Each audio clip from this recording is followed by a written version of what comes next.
আমি তো আমার কাছে ওরকম বেশি একটা এমন নয়, সারাদিন ঘুরছি, আমার খুব খারাপ লাগলো বাবা। আমার তরফ থেকে আপনি আমার এক লাখ বাবা, ওই জন্য এবং যত আছে আপনি দাঁড়ায়, তারপরে আমি না না না, আমি এমনি দাঁড়াই বাবা, থাকতে থাকতে হাসতে পারি না, এমনি দাঁড়াই। আপনার পা অনেক কষ্ট আছে জানি।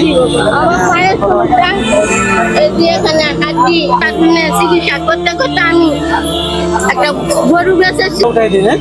ঠিক আছে, আমার একটা রিক্সা টাকা।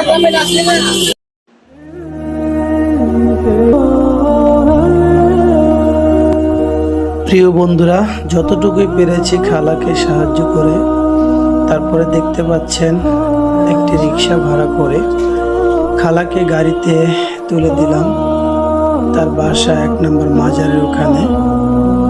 তাকে বললাম, তো তিনি বাসায় চলে যাবেন। এখন রিক্সা ভাড়া দিয়ে খালাকে বিদায় দিয়ে দিচ্ছি। তো আসলে এরকম ভিডিও খুবই ভালো লাগে করতে পারলে। এরকম মানুষকে যদি একটু সহযোগিতা করা যায় তো আসলে আত্মার তৃপ্তি পাওয়া যায়। অবশেষে খালাকে বিদায় দিলাম। তো ভিডিওটি যদি ভালো লাগে আপনাদের অবশ্যই শেয়ার করবেন, অন্যদেরকে দেখার সুযোগ করে দেবেন। প্রিয় বন্ধুরা, সকলে ভালো থাকবেন, সকলে সুস্বাস্থ্য কামনা করে আজকের জন্য বিদায় নিচ্ছি। আসসালামু আলাইকুম ওয়া রাহমাতুল্লাহি ওয়া বারাকাতুহু।